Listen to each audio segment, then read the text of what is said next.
Boa tarde, meu nome é Milena e juntamente com a Fernanda Estela, Letícia Perche e a Thalia Axene, vamos falar sobre o cultivo de olerícolas em casas de vegetação, referente à disciplina de Olericultura 1. Qual a finalidade de uma casa de vegetação? Atender às exigências ambientais dos vegetais, promovendo condições propícias a um melhor cultivo e desenvolvimento. Ela é indicada para a produção de plantas como hortaliças e flores. Qual sua constituição? São estruturas constituídas de diversos materiais, como madeira, concreto, ferro, alumínio e entre outros. São cobertos com materiais transparentes que permitem a passagem de luz, favorecendo o crescimento e desenvolvimento das plantas. Elas possuem controles para a cobertura e para a proteção das plantas, em relação a parâmetros meteorológicos adversos, fazendo a precipitação pluviométricas e com cortinas laterais para geração e aprisionamento do calor. Aqui temos exemplo de algumas casas de vegetações. Essa em especial é chamada de casa de vegetação rústica, onde ela é utilizada por pequenos produtores, devido ao alto custo que se tem de uma casa de vegetação. Para a constituição dela são utilizados materiais recicláveis e alternativos. Há 4 tipos de estruturas de casas de vegetação: de vidro climatizadas, de vidro semiclimatizadas que produzem o efeito estufa, casas de plásticos e semiclimatizada com efeito estufa também, e casas de plásticos do tipo guarda-chuva, onde não são climatizadas, sendo muito comum em regiões tropicais. Além disso, em uma casa de vegetação deve-se ter 1 ou 2 pontos de água, que seria uma torneira, um sistema de drenagem, que seriam os ralos, e uma tomada de energia ou iluminação. As principais espécies produzidas em casas de vegetações. Eu vou falar brevemente sobre essas culturas. Temos o primeiro exemplo, o pimentão, Capsicum annuum, pertencente à família Solanaceae. Apresenta 3 diferentes colorações, que é o vermelho, o verde e o amarelo. É uma planta arbustiva e semiperene. Apresenta folhas de coloração verde escura e com formato oval lanceolado. As regiões mais produtoras são Minas Gerais e São Paulo. O tomate, Solanum lycopersicum, pertencente à família Solanaceae, é uma planta herbácea de porte arbustivo. Seu tamanho vai de 50 cm a quase 5 metros. Possui flores amarelas em formato de caixas. Regiões mais produtoras: Goiás, São Paulo e Minas Gerais. O pepino, Cucumis sativum, pertencente à família Cucurbitaceae, é uma planta herbácea, anual e com hastes longas. É uma baga suculenta e a sua coloração varia de verde clara a verde escura. E as regiões mais produtoras são São Paulo, Paraná, Santa Catarina e Rio Grande do Sul. O alface, a Lactuca sativa, é pertencente à família Chicorhiaceae. É uma planta herbácea com um caule diminuto ao qual se prende as folhas. Elas podem ser lisas ou crespas, fechando-se ou não, na forma de cabeça. A coloração pode variar de verde amarelado até verde escuro, além de roxo. As regiões mais produtoras são São Paulo e Minas Gerais. A rúcula Eruca sativa é uma planta de porte herbáceo de ciclo anual ou bianual, podendo atingir 60 cm. Possui folhas que medem 3 a 7 cm, que são espessas, repartidas em lobos com margens dentadas. As suas flores são grandes, em formato de cruz, de coloração branca ou amarela, e com veias de cor violeta. A inflorescência do tipo cástio. A região mais produtora é São Paulo. E o morango, Fragaria ananassa, é um pertencente à família Rosácea. É uma planta rasteira, de porte pequeno, constituída de folhas compostas por 3 folíolos, com flores brancas ou rosáceas. Seu fruto verdadeiro chamado de aquênio, e as regiões mais produtoras são Minas Gerais e São Paulo.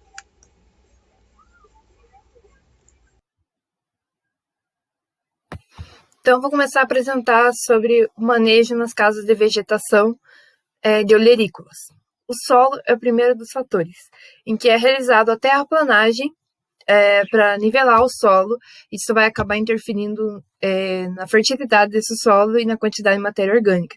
E para recuperar isso é necessário rotação de culturas, utilização de adubos verdes e para recuperar essa matéria orgânica.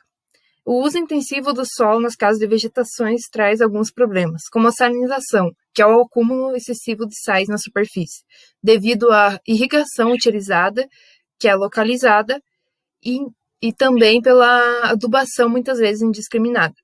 A condutividade elétrica do solo vai medir essa salinização e indicar o nível mínimo que não vai afetar as plantas. A luminosidade é mais um fator importante em que a radiação solar é o que mede a quantidade de luminosidade, vai depender da cobertura da casa de vegetação, em que vai depender do tipo, reflexão e absorção deste material utilizado. O ângulo e elevação do sol também vai interferir, pois vai depender da estação que vai estar sendo cultivado. A fração difusa é bem maior nas casas de vegetações, assim iluminando bem melhor as plantas que estão inseridas verticalmente, como o tomateiro. Há um problema, na cobertura, que é a deposição de poeira, e para esse problema ser resolvido, deve ser feito lavagens periodicamente para não interferir na luminosidade.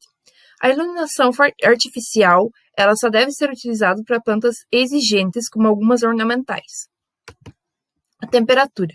A temperatura afeta muitos processos fisiológicos da planta, desde a germinação até a frutificação, então é importante controlar ela. A temperatura vai variar, dependendo do tamanho da casa de vegetação. Então, a olerícola a ser inserida vai diretamente influenciar no tamanho da estrutura. Por exemplo, uma alface deverá ter uma estrutura menor da casa de vegetação, como um tomate deverá ter uma estrutura maior da casa de vegetação. O termômetro é utilizado para medir essas temperaturas e, de acordo com a temperatura ideal para a planta, deve ser controlado por cortinas móveis, saídas e entradas de ar forçado, telados sintéticos de sombreamento e a nebulização. A umidade relativa do ar é um outro fator importante que é medido pelo higrômetro, que deve ser instalado na casa de vegetação. Ela vai afetar diretamente a evapotranspiração das plantas, em que o excesso de umidade vai favorecer os patógenos. Então, uma umidade acima de 80% vai favorecer esses patógenos. E também uma umidade menor que 55% vai diminuir a eficiência de defensivos. A ventilação do ambiente é uma forma de controlar, então, a umidade relativa do ar, aumentando ou diminuindo. Também há a pulverização das plantas com água, mas não é indicado por favorecer as doenças. Bom, então eu vou falar um pouco sobre as vantagens do cultivo de olerícolas em um ambiente protegido. A primeira vantagem é o aumento da produtividade das culturas. O uso correto de um ambiente protegido possibilita produtividades superiores às observadas em campo, e essa produtividade pode ser de 2 a 3 vezes maior do que no campo e também com uma qualidade superior. Possibilita o controle do ambiente, permitindo a produção de diversas culturas em diferentes regiões e épocas do ano. Além de controlar as condições edafoclimáticas, permite a realização dos cultivos em épocas que normalmente não seriam escolhidas para a produção ao ar livre. Diminui o ciclo da planta pelo melhor aproveitamento dos recursos. Produzir em um ambiente protegido é melhor para o aproveitamento de recursos de produção, como nutrientes, como a luz solar e como gás carbônico, o que acaba resultando numa precocidade da produção, reduzindo o ciclo da cultura, e reduz também o uso dos insumos, como fertilizantes e defensivos.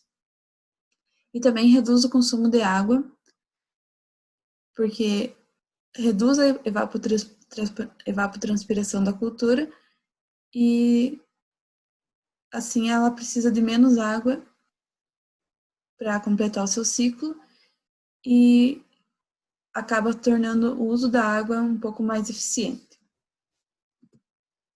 Outras vantagens são a proteção contra chuvas, granizos e geadas e o controle do vento e da radiação solar. O clima é um fator que influencia bastante na produção de hortaliças, porque durante o verão as chuvas demasiadas danificam as hortaliças e criam condições favoráveis para doenças. Já durante o inverno, o frio e os ventos do inverno acabam prolongando o ciclo das culturas. Então, em um ambiente protegido, como se tem o controle das condições edafoclimáticas,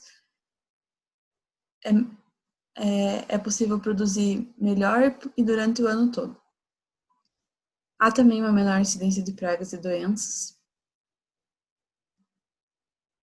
o que torna o uso de defensivos menor e acaba criando um produto mais limpo do que seria em um campo ou um campo aberto. Há também a possibilidade da produção e comercialização de produtos diferenciados, como é o caso das mini melancias, das mini abóboras, e também tomate cereja, que é praticamente só produzido em ambientes protegidos. E esses produtos, apesar de serem diferenciados, eles possuem um mercado que procura eles. Então, existem consumidores dispostos a pagar mais, contanto que esses produtos sejam de qualidade. Também traz melhores condições de trabalho para os funcionários, permite a comercialização entre safras, é possível produzir durante todo o ano e em diversas regiões que não seriam possíveis ao ar livre, como é o caso das olerícolas folhosas. Há uma possibilidade de bom retorno econômico em áreas de pequena escala de produção, como, por exemplo, no caso da hidroponia vertical, e é uma opção para regiões com alto custo da terra. Olá a todos, meu nome é Letícia Yasmini Perti. Vou falar agora sobre as principais limitações que ocorrem no cultivo de olerícolas em casa de vegetação. São elas: o alto custo de implantação da estufa, a difícil rotação de áreas por conta da estrutura da estufa, a falta de organização e planejamento por parte dos produtores e do governo para fomentar uma política ampla nacional de apoio ao cultivo protegido, a falta de informação e assistência técnica para o produtor implementar o sistema, a falta de mão de obra qualificada. Normalmente, o plástico dura 3 anos e, após o seu uso, ele precisa ser destinado adequadamente para não se acumular no meio ambiente. E, além disso, após a implantação da estufa, é preciso se atentar para a limpeza do plástico. A deposição de poeira tende a reduzir a luminosidade no interior da estrutura, causando o estiolamento da planta. Não há recomendação técnica oficial sobre o uso de defensivos e fertilizantes em cultivo protegido. Falta investimento na formação e na capacitação de técnicos e de engenheiros agrônomos nessa área. Falta pesquisa básica sobre salinização e acidificação do solo em cultivo protegido. A salinização é um problema sério na produção em cultivo protegido e é provocada pelo uso intensivo de fertilizantes, agravada pelo sistema de irrigação por gotejamento e a ausência de precipitações, retardando assim o desenvolvimento das plantas e causando redução na produtividade e qualidade dos produtos. Os sintomas que caracterizam a salinidade no meio são a redução no crescimento radicular e na parte aérea da planta, deformações e queimaduras nas bordas e no ápice das folhas, reduções do tamanho e alteração na coloração dos frutos. Entretanto, para a confirmação da salinidade, devem ser realizadas análises químicas e físicas dos solos e análises dos teores de nutrientes nas plantas. Muito obrigada pela atenção de todos.